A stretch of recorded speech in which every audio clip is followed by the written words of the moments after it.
You can set those on top of every wood telephone pole in America.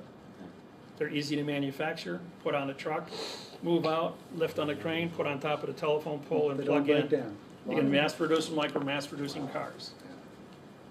And it's just a length of wire that's been harnessed, step down transformer with a full wave rectifier, plug into the mainframe, and you got free electricity on the mainframe. All ELFs, just, Now, you have to be 7-to-1 away from planet Earth because Earth is a energy field, static electricity. Lightning strikes Earth at 2,300 times per second. And each bolt of lightning is rated between 20 and 50,000 billion watts of electricity just discharged as static. But these coils will go ahead, because they're on wood, there's no interference, it's 7-to-1. So if you got a 6-foot coil times 7 is 42 feet, which is how tall a wood telephone pole is. And you can throw those up all over your cities, doesn't interfere with anything. Easy to make, easy to install, produce hundreds of thousands of jobs in the United States paying top dollar. We don't have to do any hydrocarbon. Those that aren't going to be used for electricity, we can put generators on top that will remove all the air pollutions from static electricity. We'll just simply filter the air. yeah, just clean it out. And we can put those up all over the planet Earth in all the cities. And then within a couple of years, have the entire planet clean as a whistle, all the water clean as a whistle. Supply all the food you need with 24-hour-a-day lighting with plant lighting, which will be powered by these electromagnetic fields. Oh, Question. it's gotta go that way. Yeah. When is that happening? Last time I checked, I saw the map of the United States and all their power plants. They're either were in yellow or red state. But when are those getting decommissioned? Well, the nuclear reactor, nuclear energy is out the window. You know, Russia, after Fukushima took place, Japan lost all 52 reactors. Were shut down, and then no one will sell them fuel because all the reactors So what's are happening damaged. with ones that are here in the United States? They need to be All decommissioned. need to be decommissioned, and one Nikola Tesla coil as big as this room will put out more electricity than a nuclear power Do you plant. have a timeline on that? Vote us in, Well, you know what? It's 7-to-1. we're fast. If you want to use big ones for industry, you just build yourself a styrofoam float. Put the coil on top of the styrofoam. Floats on the water. Lake Michigan's 1,000 feet deep. That would supply Chicago. You could put one right off of here, run all to San Francisco, couple off of LA. You got 3,000 feet of water out there. Put one coil or half a dozen coils. You run the whole entire LA basin with that. When it comes to like Denver, you can either build a whole bunch of little towers, belongs to 7-to-1 ratio away from planet Earth. That's what things will find. Nikola Tesla built one in Denver back in 1906. Got it tore down now. So the energy question is solved. The contract question is solved. International trade with quantum language is solved. Unemployment is 0 because energy is free. And then when it comes to battery, you have your lithium batteries for your cell phones, lithium batteries, and the lithium in Colombia, they want to see how deep the salt went in the salt flats of Colombia. They found out they have 25 square miles of pure lithium deposit, 45 feet deep, enough to build 300 billion electric automobiles. That'll keep us going for the next 300 years if you made the whole world go to electric cars. Now, you have Tesla, which is leader in battery technology. Yeah, those Tesla cars are pretty nice. They just came from the Chicago International Auto Show. I went over to Tesla here in Los Angeles County, and I took a tour of the plant. He says, "Well, how come you guys ain't putting 1% thorium with your lithium?" I says, 1% thorium will give you 8 times the energy for the same weight and size of the battery. He says, "We never looked at that." I says, "Yeah, you just build a lithium fluoride battery and you'll get 1,600 miles to a charge, and it only takes 4 minutes to charge a battery with lithium fluoride." The trouble is that fluoride is radioactive, so you have to figure out some way to Condense that down. buffer that down. What's J.P. Morgan going to say about that? Can't plug it in anywhere. Right, that's right. So, you know, we don't only do grammar, we get into science and technologies. Being a president, or not a president, being a director is about solving the needs of the people, the energy, getting down to the base of all things. When you correct the base, all the sciences that are built on the base can expand from there. When it comes to medicine, we do a program on medicine. The frequency zapper, I control all 3,800 frequencies of all known diseases on planet Earth. I have a frequency zapper that goes from 0 to 100 million cycles per second and can pinpoint a DNA crystalline of anything on the planet. And it can go in there and touch only that one DNA crystal. And I have anywhere from 5 to 8 different frequencies on the sine wave. Now, a sine wave, you have a sine wave that goes like this. And you have a sine wave that goes like this. And you have another sine wave that goes like this. So each one of these sine waves, yeah, okay, gotta split them. It comes through the bottom, and it goes through that.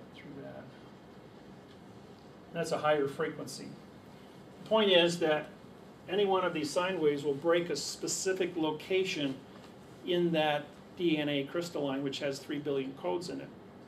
Now, all DNA crystalline, half of the code, which is 1.5 billion, are the same in every cell of every human being on planet Earth. It doesn't matter what color you are, or where you were born, or what you eat, or what you drink. So you got 1.5 billion variables. Some are cancerous, some are healthy. When you go ahead and you can identify whatever specific you have and you know the frequency, you can dial that in. What happens when you break the crystal on your car computer? Car stops. Mass airflow sensor shuts it all down. And that's only just a crack in a circuit board. Same thing is true with the DNA crystalline. When you change its condition and you shut it down, it can't talk to the chromosome. The chromosome now can't tell the cell what to do, whether it's a cancer cell or a healthy cell. Can't tell it what to do, can't eat, so it dies of old age. Natural phenomena. Everything dies of old age. So by identifying the computer and shutting down the computer of only that frequency, doesn't affect any other frequencies in your mind. 30 kilohertz, that's 30,000 cycles per second. And the wave looks like this. It's a square wave. That's how it works. It's not a sine wave, it's a square. So you're going to be measuring different squares within the squares as you change frequencies to break a DNA crystalline. As you know, you have your computers in your things. You have your flash drives. This wristwatch runs on a piezoelectric crystal.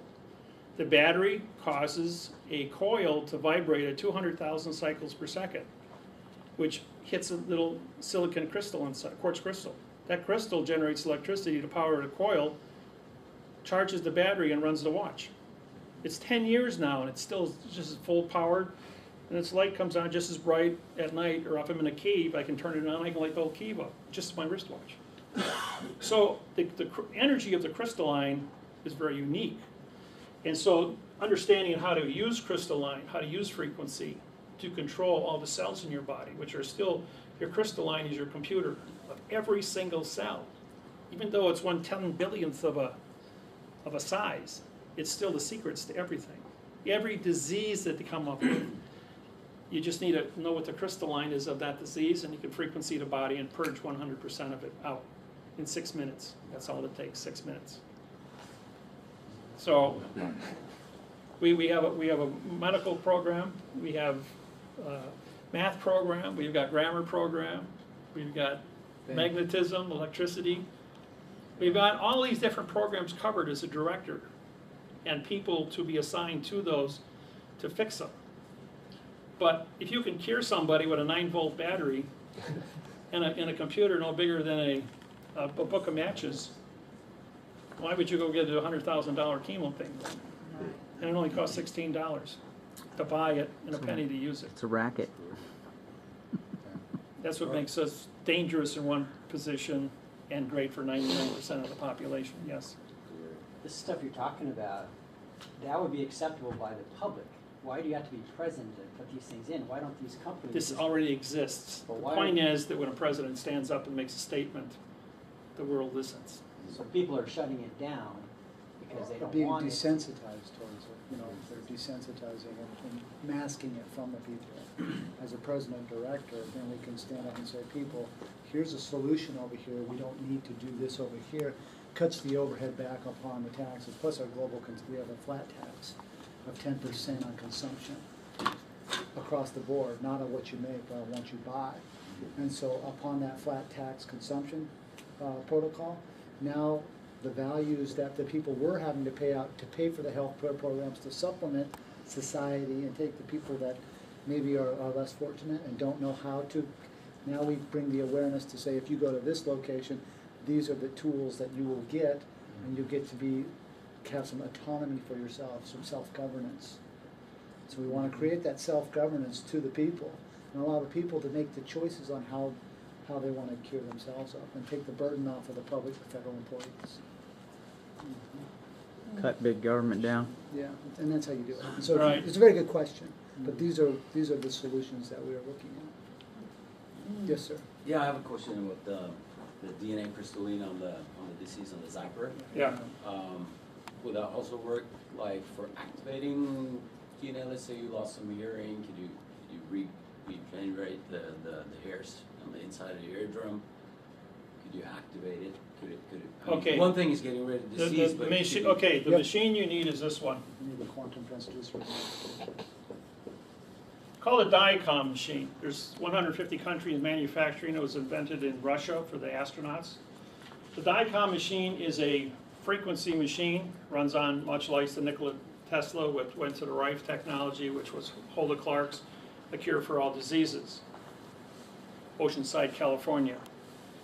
Then the DICOM machine was invented for the astronauts to go in and read every single crystalline of the human body through your nervous system, because the brain control is connected to every nerve in the body, or every cell of the body is controlled. That's why it can touch you anywhere on your body with the head of a pin, and you're going to feel it because your nervous system talks to that nerve, tells it how to reproduce. So the DICOM machine goes in and reads your DNA crystalline. Now, people grow until they're 25. At the age of 25, you start dying until you get to a location where you're in geriatrics and your body can't reproduce itself anymore. What the DICOM machine does is it goes into your DNA and reprograms your DNA at the age of 25. Then it goes ahead and you're with the DNA reprogrammed, but you only can do it about 5 to 10% each time you use the machine to talk and reprogram the DNA crystalline. So it's talking to the chromosome and improving the chromosomes programming of how the cell eats, how it reproduces, how healthy it's going to be when it does reproduce. So each time you use it, you get better and better and better. Now, as a man 65 years old, I don't look 65. Most people think I'm about 40 years old. And most people that meet me the first time think I'm 40, and they hear me talk, and they're like, I don't know if I can believe this from you. You're too young to know what you're talking about. And this is from the judges who meet me for the first time. And then they find out I'm 65 years old, and they just sit up and go, now it makes sense. Now it makes, you've got 35 years of background in this, so I know that you know what you're talking about. But the DICOM machine, you can get on the internet and type in that word, and it'll take you to the information you need to study. So I'll leave it at that. Now, the next thing I want to go over with you guys is going to be flags, which is venue, jurisdiction. Jurisdiction is an opinion, but we're going to talk about the venue. Now, you have all your state flags. You go into a courtroom, and the state flags are always going to have a spear on top, and they're going to have yellow fringe around their flags. And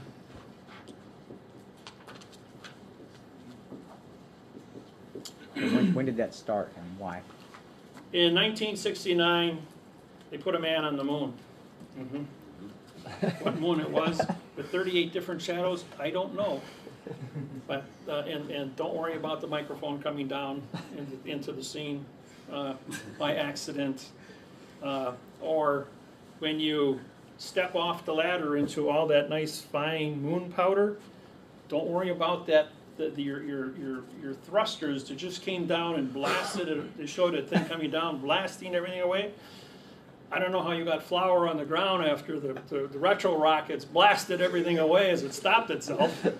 But I don't know about you, but I think if you blow a pile of flour off on the ground with an air hose, and that's going to be pretty clean, you know. Let alone all the anti-gravity, where's all the matter flow?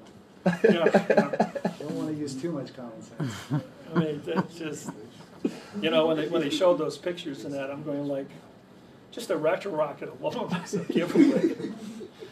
And then walking around with just all the pictures they gave us with all the different shadows pointing in different directions because all the 38 different camera shots above. That's not for me to say. So when you see your state flag, you got yellow fringe, and you got a spear on top, making it a military court-martial for a state level, except you guys are civilians. And then when you have a federal flag, you go out walk into a state court and they've got this flag up here, and half of the courts have now taken down the yellow fringe because of our program. And they say, well, if we're a foreign vessel in dry dock, we don't have to put that on there. Now the Port authorities control all vessels in dry dock or the courthouse, okay? And because the courthouse is a vessel in dry dock, it's under the Port authorities, controlled by the DOT, Department of Transportation, which is controlled by the Post Office, which prints the money and pays the judges through the Port authorities as vessels in dry dock. That's why we file our ship's papers with the Port Authority for the heads of your territories. You should see some of the things we've done with the Coast Guard around Lake Michigan and San Francisco and LA and South Carolina, Tampa, Florida, New Orleans. We go into Coast Guard stations and they're bringing in all their officers and calling in people from home. We got some judges here. They got sea passes and sea treaties and drug laws, and we don't have any of our paperwork in order. Well, how much trouble are we in? It's pretty interesting. Yeah, we usually spend 3 or 4 hours at these stations educating, putting on seminars for the crews. But we're just, you know, we're educating them. Now, on top of the flagpole you always see the yellow chicken or the yellow phoenix. Well, here's a dollar bill. On the back of the bill, you notice the wings are up. That's postal. That's a postal eagle when they're up. If the wings are down, it's a phoenix for the Vatican banking. So if you're in a courthouse or courtroom and you've got a Catholic judge who's doing Vatican banking, he's going to have the wings down. And if they're under a postal guise, they might be an atheist, then they're going to use postal law. And by the way, when it says on the back of the money here, it says, "In God we trust." Well, in is an adverb making God a verb. We is an adverb making trust a verb. You want to show me the trust verb and the God verb in a dictionary? And then you have the box around both sides of the money. Now the new Treasury notes that have been published on the 6th of January 2013 haven't been released yet to the public. But on March 1st, 1997, I sued the United States Treasury and they took the boxes off. That's why your 5s, 10s, 20s, 50s have a circle, because there's no box of the money. So what we're doing in boxing, and when you see traffic tickets and boxes, you can pull out the money and say, how come the box is here and the box isn't there? This is illegal. And then I was counsel for Bill Clinton for the sex trial. That was mine. See, first I corrected the money March 1st. Then he apologized on July 4th to the Hawaiians for stealing the Hawaiian Islands. And then in August, he got himself in trouble, and the first person he called was me going, what am I going to do? He says, well, it depends on what the definition of is. And from that, he turned to the judge on CNN in front of 2 billion people and said, I just showed the American people a verb is and a noun is. Would you like me to show them another verb and another noun? That's a direct quote. Yep. And the judge stands up. He's got 4 bars on his sleeve. He's a maritime judge. He says, there'll be no further questions, Mr. President. This court stands adjourned. Yep. So then Bill says, wow, that worked really good, Dave. I got to go in front of Congress, and I can't take any lawyers with me, and it's behind closed doors. And I don't want to talk about this. This is embarrassing, you know? He says, well, you remember the movie A Few Good Men with Tom Cruise and Jack Nicholson? Jack Nicholson won the Oscar for Best Actor, and the movie won Best Picture. Mm-hmm. Well, You want the truth? I'll tell you the truth, but you can't handle the truth. This is, you're going to repeat that same phrase to the people. Then you're going to say to Congress, ladies and gentlemen, we're going to take you back to being 10 years old today, before we get started here. And I'm going to tell you the truth. He says, on the dollar bill here, we have a box. Anything in a box is in a closed area and can't be considered. We have the preposition of in the article the, but we separated them. When you separate them, they're both adverbs. Look any dictionary, any language worldwide. It's in the Styles Manual too. So now the as an adverb modifies united to be an adjective. UN means now, ITE is citizen, ED is in past time. Then you have a state, which has been modified by an adjective, so the state is pronoun. PRO means no, NO means no, and UN means no. Then you have the word of. Of is an adverb, ADV, a vowel two consonants. Means no contract, and it's connected to the pronoun in front of it. But then it modifies, and modification is change, and change is motion, and motion is action, and action is verb. America is a dangling participle verb. Now the parsing of America, A means no, M-E-R-I is Latin for mercy, and C-A is Latin for sheep, no mercy for the sheep. We fleece the sheep, we don't kill them, called taxation. Welcome to America. Now you know the rest of the story. Well, here's a true story to go with Oh wait, that. one more. Yeah. Then he says, in 2 weeks I have to address the union, and I have to tell the world that America's a verb and the money and disqualify all U.S. currency worldwide, which 150 countries depend on. Or we can seal my case. All those in favor of sealing the case, raise your hand. 102 hands goes up and he walks out. Doesn't say boo. Post office is notified. Central Post Office, Bern, Switzerland. You are not talk about Bill Clinton's indiscretion. Ever. The whole world goes flat. North Korea is not allowed to talk. Afghanistan's not allowed to talk. Pakistan's not allowed to talk. Turkey, Iran, Iraq. All of the people, Russia, China, nobody's allowed to make fun of the US dollar or talk about Bill Clinton's indiscretion. To keep the facts sealed, because every country on the planet uses adverbs to identify. When I was in Canada, I wrote this on the board.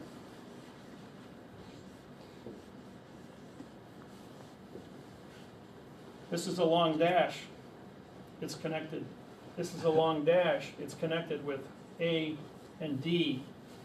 So that makes this a long dash. And I had 2 Treasury agents in the audience, 72 people in the audience. So this is CA, means sheep, just like CA in America, means sheep. Both of them stood up, put me in handcuffs, and took me to the airport, put me on the first plane back to Milwaukee. And they pulled my visa for Canada, and I haven't been back in 12 years. So in retaliation, I grabbed the Magna Carta and I syntaxed it, put it up on the internet, syntaxed an adverb verb, and sold it 2 weeks later at Christie's of London for $6.7 million. Then she went ahead and she went after me for Australia because I disqualified the courts in New Zealand and Australia, and they appointed me a federal judge in New South Wales, which then I prosecuted.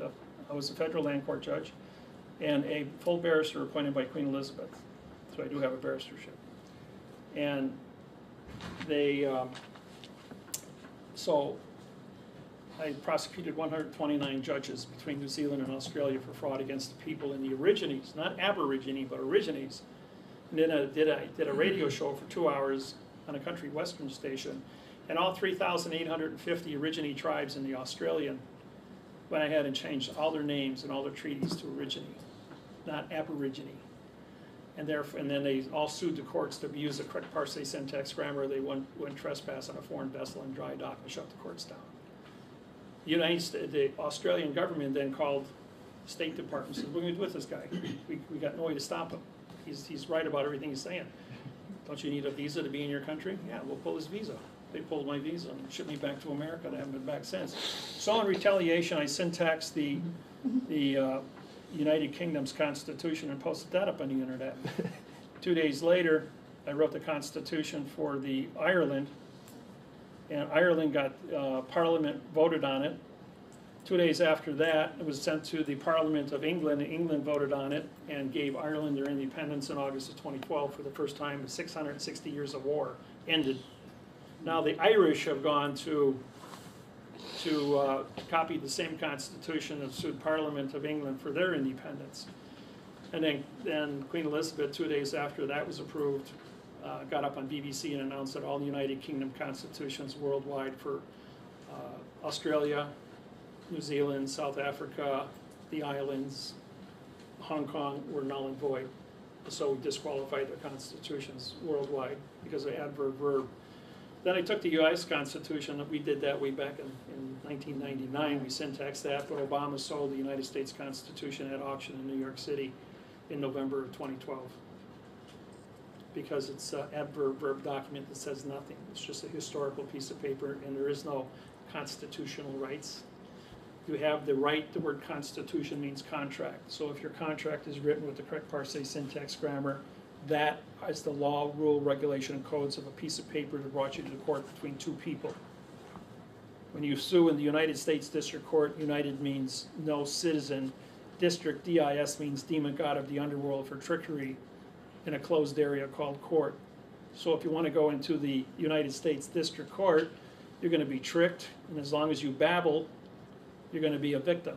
Now, what's the only thing that the judge has in front of him when you're in either a state or federal court? Your body. If you walk in there with an adverb verb contract, your contract is null and void. The Constitution that you're claiming you have rights for are written in nothing. So just straight lines and curved line called art. So now you have a situation where you're a vessel that's trespassed on a foreign vessel in dry dock. Because you trespassed on a foreign vessel in dry dock, the only thing that the judge can charge you with is trespassing. But how much money is it going to cost you to walk out of a trespassing charge with forensic evidence right in front of him? It doesn't matter if you're there for traffic, disorderly conduct, or anything violent. File with your port authorities. But if you do your paperwork and you have a quantum and you have your stamp signed, that makes you a postmaster transporting your mail vessel, and you are the mail, M-A-I-L. And because you're delivering the mail as the contract, none of the bailiffs, a bailiff is a letter carrier, but he didn't sign the stamp, he's not the postmaster, you are. The letter carrier works for the postmaster. So when we walk in as federal judges, we deputize the bailiffs as our tip staff. And we have jurisdiction over the court because the tip staff stands on plane number one. The jury is in a jury box, but you know what's unique about a jury box? You've got this. You've got 6 people here and 6 people here, and now they're in a box. Jury box means you cannot see evidence or witnesses or cannot hear testimony. And a jury box has 2 6-petite juries, which are illegal. The jury code calls for 12 worldwide in order to have a fair trial. Different vectors. So whatever is said, 6 and 6 is null and void, and that's why the judge can overrule 2 6-petite juries and render his own opinion. O means no, a pin, which means to join, and ION is contract, no joining contract. The word jury, J-U, is no law, and RY is contract. So it's a no law contract because all 12 jury members have a 2nd grade reading level and babble, no matter what the decision is. Even the jury instructions are adverb verb fiction. So then you've got a jury box is on plane 4, talking to a witness in a witness box on plane 3. The clerk is on 2, takes the money, signs the stamps, and moves and is in charge of moving all the documents around the court. And the judge is up here on plane number 1 with a flag with either the chickens, with either the phoenix, but he's got yellow fringe. If he takes the yellow fringe off, anything on top of the flagpole cancels the jurisdiction of the flag. Yes, So the contract is null and void. We were in the National Guard Army Reserve headquarters 2 days ago, and they confessed. I said, "You're flying a spire on top of your state, on top of your American flag, on top of your California flag." She goes, "I'm state and federal." I says, "No, you're not." I says, "You're martial law." She goes, "Very good." And I quoted her the Army regulations on that. She says, "You're correct." I says, "There's no state of California. That's a verb. It doesn't exist." I says, "It's contract and your ability to police it, maintain it, and the slothful, my words to her were the slothfulness of the people." She says, "They are lazy." The reason for thinking is to abolish thinking, because thinking hurts. That's why we have punch press operators and ditch diggers, because they don't want to sit and read a book, because it hurts. Can I ask you, speaking to, if you could speak to the 1666 Siskiyou V Act with Cause Do You Live? As in my study, it appears that that was the root cause of the civil death, non-Nagarian of the name. And it appears to me- Non-Nagarian of the name came in World War I, 1914. Okay, Is so when it was. this Siskiyou Act, it appears as I read it created a condition It of may civil have, death. it may have gone back there in the French, but non-Nagarian is a French term. Okay. But it was widely published in 1914 because of the battles between Germany and France and the trench warfare, where millions of people disappeared because of bombardments. They couldn't even find the bodies because they were so badly blown up so many times. So the word, and then the non-Nagarian came in as capitalized names. And then when So the they court, can deal with people's estates. okay, if the court sues me in capital letters, I can go down to any cemetery. Just the city of Milwaukee alone has 2,800 Miller names on tombstones in our graveyards, all capitals. So you only capitalize names on tombstones. So if they send you a capital And letter, vessels. you go, Ship vessels. and ship vessels, right. And paragraph 1 of Maritime Code says that that the name of all vessels must have a name, and the name must be capitalized. The 9 billion humans are vessels. So when they're going to that location of a vessel moving, for you to have a claim of the live life with a stamp signed under law of the flag, and know your identity, then you can write your name in upper and lower case, walk into a vessel. But when you enter a vessel in dry dock, you've left your country. You must have your ship's papers. You must have your medical papers to say you are alive life and don't have any contagious diseases. As a result of putting blood or saliva on all of our claims of the life, if you try to file those, you're being prosecuted or sent through the mail for biological hazards. Now, the post office changed the laws to put a stop to what we were doing. Is that why they don't want blood on documents? Right, and it says Correct. right in every single clerk's window, any biological material paperwork will not be filed. Okay, now Is that's- that why you that's can't get a lick stamp anymore? Correct, all stamps are now sticky, because if you lick them, then it's a biological hazard. And if the post office is selling a lick stamp, they're saying, well, then you're supposed to use a sponge and water and making it damp. You're not allowed to. You use saliva, they can prosecute you for sending biological material through the post office. That's crazy. Judge, some of my clients have brought some mail to me and complained that it appears to be fraud when they read 18 USC 1341 and 1342. The Mail fraud name and mail fraud Right. finance through the mail. And, so we were trying to put a word set together to deal with the mail fraud so that we didn't have. It's on to- my website, it's already defined in longhand. Oh. can the word set go on the DWMLC.com. mail to be returned unless it's put to a proper person? Correct. Correct. No. We erase this. Leave the flags. But, I mean, a proper name as No, defined in no, Black's no, law? no. No, is that not right? Proper's no good. Oh, thank you. This is no person. Mm. And then you have property. No person contract. Because all property is written on real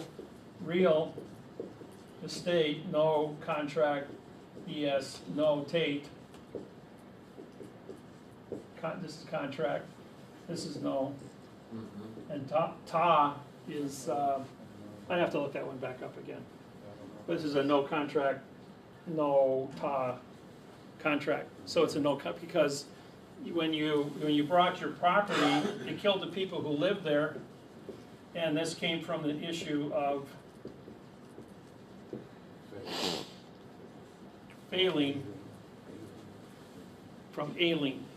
That means it's zero. Huh? How does AI designate two? A has two vowels. Okay, two. Yeah, it's okay. So that's okay. Okay, now, Yeah. A consonant and two, or a vowel and two consonants is negative. This is AILING means corruption from the beginning. Okay, so now they use the 5 words. Failing to state a claim. 41212, and that's in future time, so therefore you have nothing, and because this is in the future, to state a claim, making claim into a verb, and you change, this is 12B6. Yeah. Every lawyer uses it when he doesn't know what to do, 12B6. And you take out the F, corruption to state a claim. You're trying to collect an insurance policy. You bastardize the language and now you're corrupt to state a claim, which means now you're guilty and you owe the insurance company 4 times your damage claim. That's how you flip it. I did that one in 1995 for Sarah Lynn in a traffic accident. She got $38,000 off the insurance company, and the judge says you will write this person a check for the car and the damages in this court or go to jail for a year. Did you end up syntaxing 18 USC 1341, 13? Yeah, Oh, that's long all time up there. ago. It's been up on the web for 15 years. Yeah, Because, I'm just challenged to comprehend what that is, because what I've understood is that what the law is saying is that, one fiction cannot, use the post office, to collect money from another fiction. Right? Is that what? There's I'm no such thing understanding? as fiction. Right, so if a bill is, some money is to be collected through the post office, then does not it have to be sent to a proper name, maybe? in, Correct is the word you're lowercase? looking for, a correct name. A correct. Don't use the word proper, a correct name.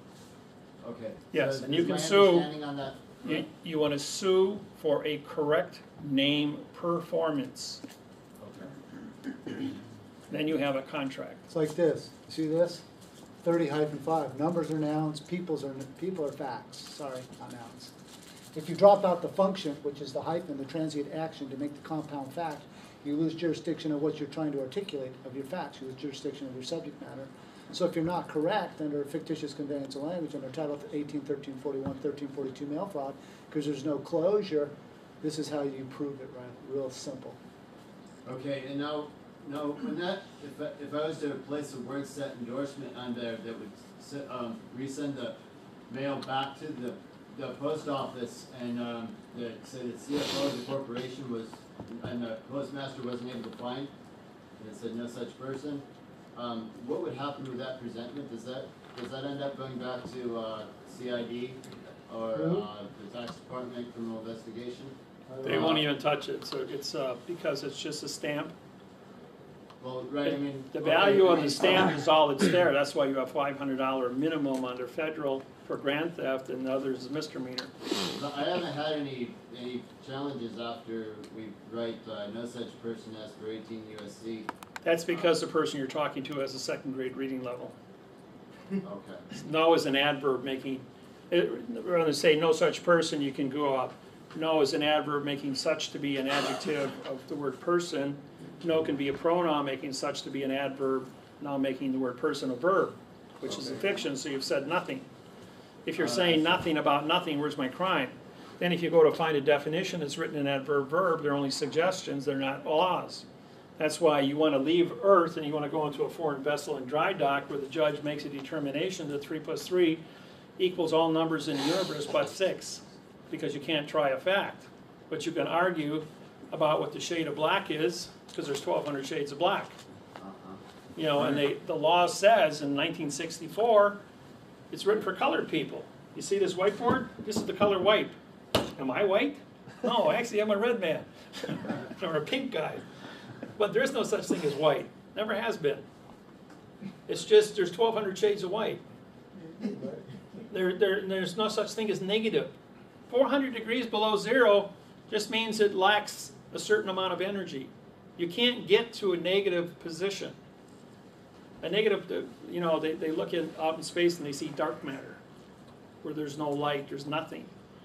And most of the universe is made up of dark matter, where there's nothing. And so wherever you have light, you have energy, reflecting off of particles of something that probably from an explosion. But if you can see anything different outside of dark matter, then that means there's particles of dust that are being reflected off of stars. So you have some form of energy present until you get into dark matter. But even dark matter has a electromagnetism as a constant, and magnetism is an energy. So therefore, you still have a positive condition. So what we wanna do in the word set is create a positive condition. Always. Always, you Always. only suing for positive. We're gonna get into your condition of thinking in a second. I wanna finish with flags. The United States has 11 flags in its article. When Obama took office, they added another one. Yep. It was called the Treasury flag. Got his own flag. This is 3. Our flag is 1. 46. 1 to 1.9 or 10 to 19. A boat flag is 3 by 4. This is 3 by 4 on our flag. If you have a square, if this is a square field where this is a 4 by 4, then this here is going to be a 60-40, but now it's going to be a 3 by 5 flag. That's a military base flag. 3 by 4 is for boats, and 1 to 1.9 is contract flag, and 17 to 19, not 10 to 19, 17 to 19. No, 10 to 17. 10 to 17 is a military base flag. And you have patrol flags. Then you have the ball on top is for advertising the draft. That's what that's for. Recruiting. Spears for court-martial. The eagle with the wings up is for the President of the United States. But pre means no, and SI is simulation, and ENT is denture, or contract. So by putting a negative condition of no and a simulation of SI, because you sign your signature. When you have an author, autograph, authorization, authentic, that's AU, it's symbol of gold on periodic table. He holds the gold, makes the rules, so you have authority.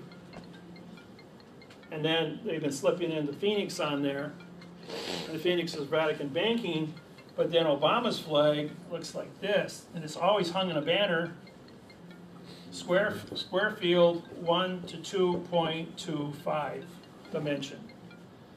And they have to hang it in a banner because all banners suspend Constitution. I don't care what flag you're using. At the United Nations building in Washington, D.C., I mean in New York City, you have 199 3x4 boat flags, and you have one flag that is 1 to 1.9, and that's the correct sentence structure, communication, parse, syntax, grammar flag, which flies in the first position. That's my flag, and it's copyrighted. Yeah.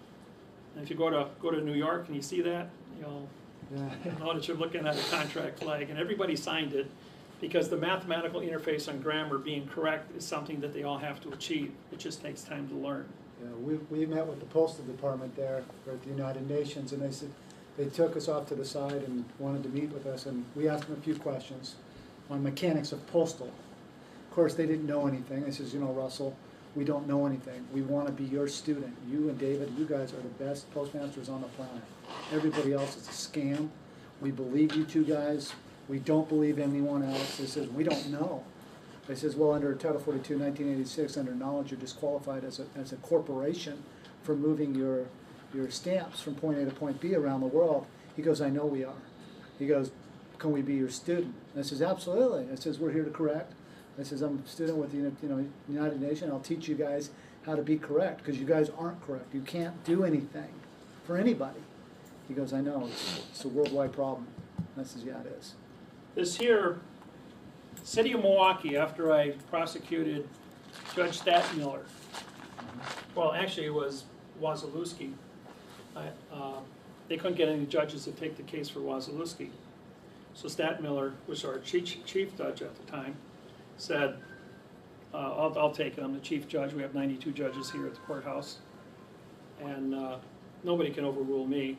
He took the lawsuit, read it for 20 minutes, it came out and says, I recuse myself. He says, I don't think there's a judge anywhere in the United States that'll take this case.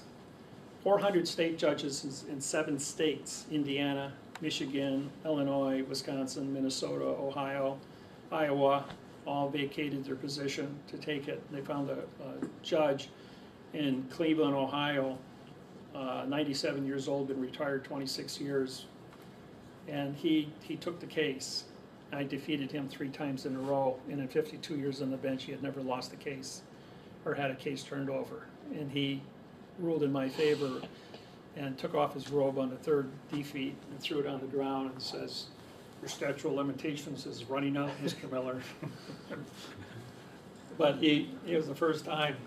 He even, when I wrote my first lawsuit in front of that old man, I used the 1923 typewriter with the old nylon ribbon, and the E letter was always a quarter character higher than all the rest of them because of a defect when they manufactured those machines. And he noticed that my paperwork was written on that typewriter. And he says, "How did you get this thing to write in all uppercase?" I says, "Well, the key was broke. It's a 1923 model."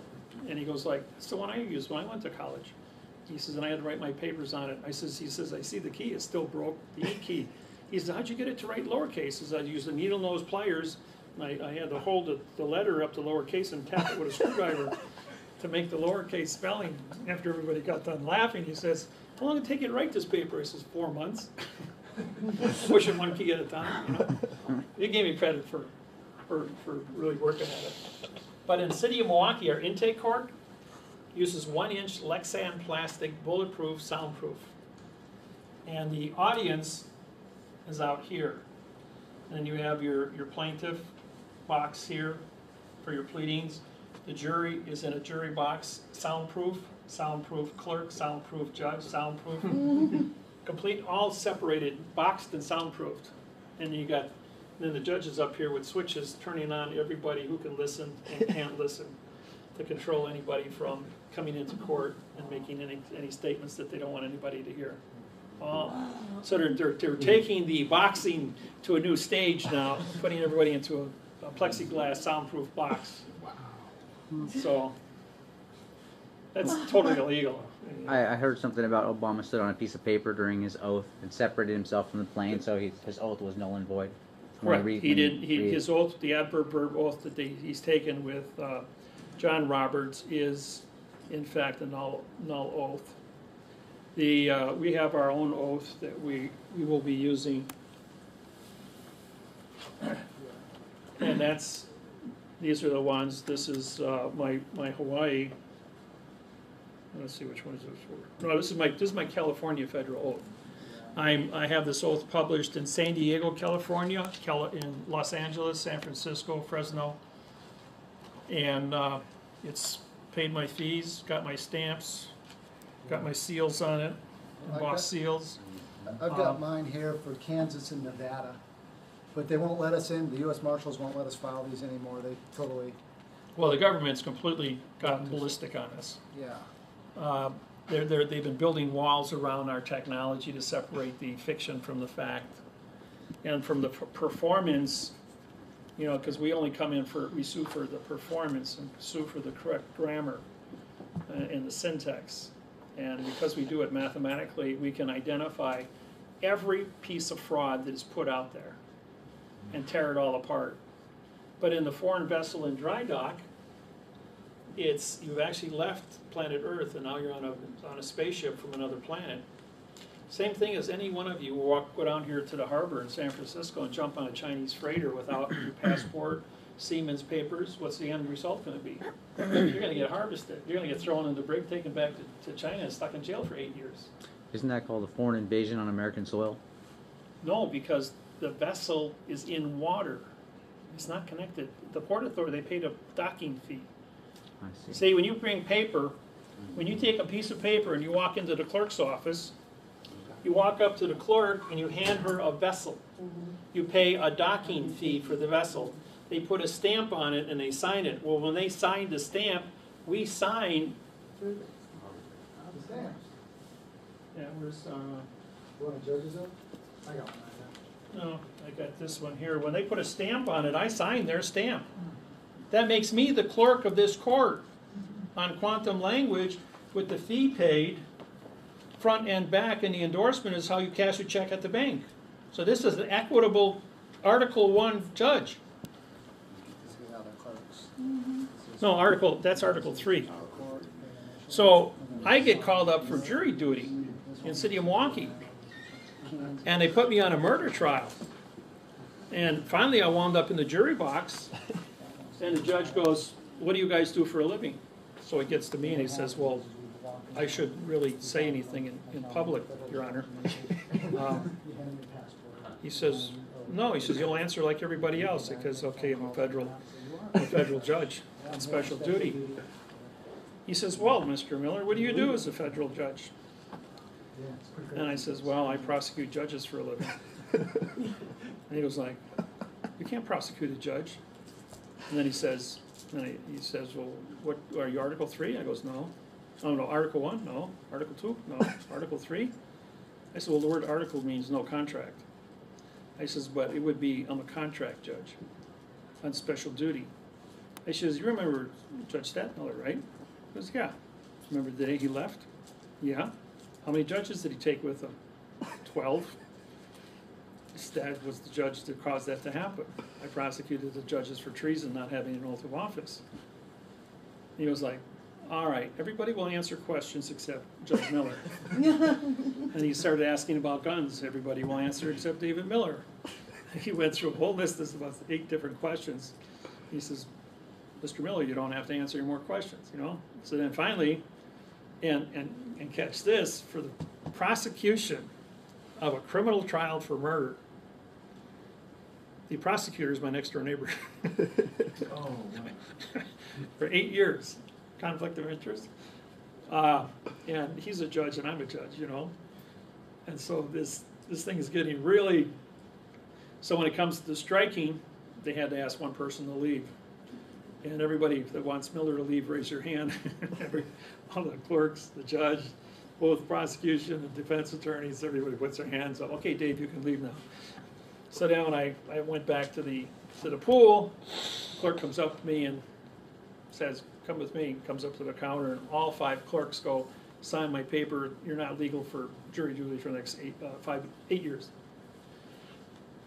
So what happens when you know somebody like myself gets a jury duty notice says You have to establish You have knowledge. to establish why you are there, and if you have a duty to perform, but if you have knowledge in quantum, if you can afford the time, it would be really good for you to be on there, because you can technically you can control the jury as foreman by merely syntaxing. And knowing the planes and telling the clerk. And if you ask one question, are you going to use the correct parse, syntax, grammar in this trial, you're disqualified as a jury member for the next 6 years, just by that question.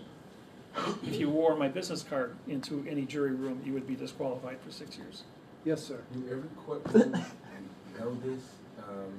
If you Yes. My picture hangs in every courtroom in the United States and Canada, so they know who I am when I walk in the door. federal district court. No, all courts, even the little guys in the one-horse operations in the backwoods of Montana. And I was in a 120-year-old courtroom, a courthouse built of red brick in Washington State in the mountains. Next closest city was over 120 miles away, and there was only like 50 people lived in this county. But they had this big old courthouse there. And I pulled in, I got out of the car, and somebody yells out of the window, "There are leaders here!" And I walked into the courtroom, and there was like 30 people there for drunk driving, disorderly conduct, sitting. And the judge stands up and says, "We're going to do something different today. $20 court costs for everybody, and you're free to go. If you don't want you to fight, you can sit and we'll go through your case." Everybody got up, paid $20. Because you gotta have $21 to make it federal, otherwise $20 is a misdemeanor with nothing. Then they all walked out. Then the judge took off running out the back door and got in her car. She promised to have a meeting with me, but she left and would talk. True story. I know the guys in the audience. We haven't seen him for some years. But Mark, come on, tell your story of what you witnessed to the Postmaster General of the United States Postal Service. Because this is good. We haven't seen this guy since. Also, put him on for the, Pentagon? no, when we removed 4 Supreme Court judges. Oh, yeah. And he was our marshal. He was Hip our- staff. True too. Yeah. Bob Breaking? Nope, you go. Here's an interesting story. We went to Washington D.C. and we went to sue the IRS, alphabet crew there, and we filed our paperwork. We did everything we were supposed to do. We held trial. David and Russell outside the what's the court out there? Supreme Court. Supreme Court, on a, in front of the steps. Now, of course, you're not allowed to be on the steps, because if you're on the steps, they can arrest you. So they would be sitting on the steps, and they'd be trying to There was 12 marshals standing on the first step. Yeah, and trying to get you to step up to a step, because if you did, then they can grab you and take you away, right? So we did all that, and it worked out really cool. It was pretty amazing, actually, the first time we ever did it. But then we had to file paperwork over to court where the alphabet crew does all their, stuff that they do. So we go over as a group. There's a bunch of us. So we go over as a group, and we don't know what to expect. We just know that we were told what to do, and so we go over there and we go into the place. Now it's a rotating thing. It's like you go in the right side is where you go in, and there's a big box in the middle, and that's where the officers are that check you out first. U.S. Marshals. Yes, and then on the right side is where you can come out. All right, so we're all in the right side, and we're all standing there, and we're saying we need to get this paperwork into this court, and we wanted to talk to a judge, and they wouldn't do it. So we wouldn't leave because we really needed to file this paperwork. So they didn't want to file the paperwork because obviously they knew what that paperwork would do. So they eventually called down the judge. So she was in the middle of a case, and she was hearing her case, and she eventually came down. She said, "What is the big ruckus down here?" And we're saying, "Well, we have this paperwork. It needs to be filed, and we need to sign it in, and everything like that."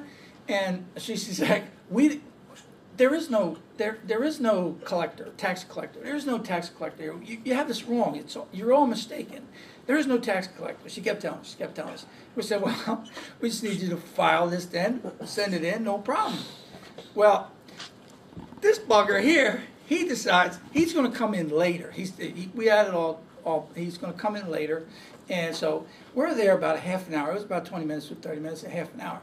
He comes in walking a half an hour later. We're sitting there arguing back and forth, just trying to discuss with this judge, trying to get the paperwork.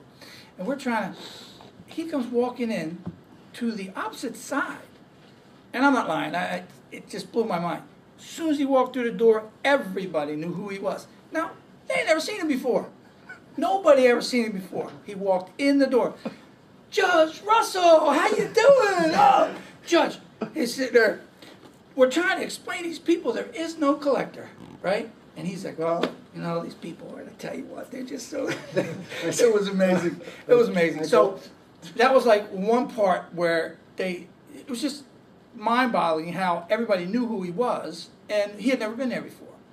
So now we're down there, and he calls a thing with the Universal Postal Union, and the Postmaster General is going to be there. All right, so I said, "Look, I'm going to sit in the back, way in the back. I'm going to see what goes on because I do security and I do all that kind of stuff." So I said, "I'm going to watch what goes on." Well, he goes in ahead of me, and he's sitting over here. Postmaster General comes in, he goes up to the front, right, and I'm in the back. You're talking United States Postal Service. United States Postal Service. So I'm sitting in the back, and things going on, the proceedings are going on and whatnot, and Russ is, he's not saying anything. He's being nice and quiet. Well, the postal inspector, he gets up, and he's got there's like 3 people come with him, and they walk hastily, very hastily, to get out of the room, and they go around, out the door, and right to the elevator. Now they're standing at the elevator. Now I get up, and I leave with them. They don't know who I am. I'm just, nobody. So I'm standing there, and they're all right here. Postmaster General. Postmaster General. And he said, "You got to get me out of here. You got to get me out of here. I cannot be in the room with that guy. I cannot be in the room with that Russell Gould." That was Potter. Yeah. It was like, "You got to get me out of here." I'm laughing. I'm sitting there going, "Oh my gosh, you gotta be kidding me." So they hurried up and rushed him into the elevator, right? And he left, okay? And then I went back in, and I sat in for the rest of the hearing, and obviously Russ, he sat there. I ended up telling him what happened later on. He just laughed. It was just comical. It was just like, these people, they know who he is. They do not want to be in his presence. Didn't Potter identify Russell as the Postmaster General himself? No. What he said, his exact words were, "I cannot be in the same room as that man." So he understood. We had 7 senators in the room with us. Yeah, there was a lot. This was when they had the postmasters convention of all 50 states, the heads of all postmasters from 50 states in Washington, D.C. at the same time, and we walked in. Cause I wanted to just see. And after they This recognized that imposters. Russell and I were in the room, half of the postmasters got up and walked out and didn't come back. I Yeah, mean, it the whole was, thing was disrupted because they couldn't be in the presence of two quantum postmaster generals in a room full of fiction. I mean, they knew was- that. The senators even. Yeah, were the trying to senators figure out got what up was and ran happening. out of the room. Yeah. I've been with David where we've met with Craig Thomas and Alan Simpson, who were former senators, U.S. senators in Wyoming, and we'd go up to them at the Casper Event Center and put on the dollar presentation about America being a verb, and they'd literally take off a running from us. Literally. Bam, gone. Yeah, and then the other time was when we went to the Pentagon, David and I, we went to the Pentagon to file our treaties. That was our muster master Yeah. role, just like you have a muster on a cruise ship. We, as plenipotentiary judges and musters, we went ahead and Russell and I contracted that if any U.S. troops, Army, Air Force, Navy, Marine Corps, Homeland Security, get in any kind of trouble for genocide or apartheid or a lawsuit that can't be won by the U.S. government, that we can step in and say yay or nay on a parsec syntax grammar and vacate the position in any language on planet Earth, any country. So for free, we guaranteed that to 82 countries, the same way as we did the Pentagon, and so we have 82 ambassadorships. And we're guaranteed to protect all these different countries, which is 97 cents on the dollar worldwide. So anybody touches us, 82 countries are going to stand up and screen your touch on our ambassadors. So not only are we directors of our own country as sovereigns with the United Nations and federal judges with sovereignty under independence when we're in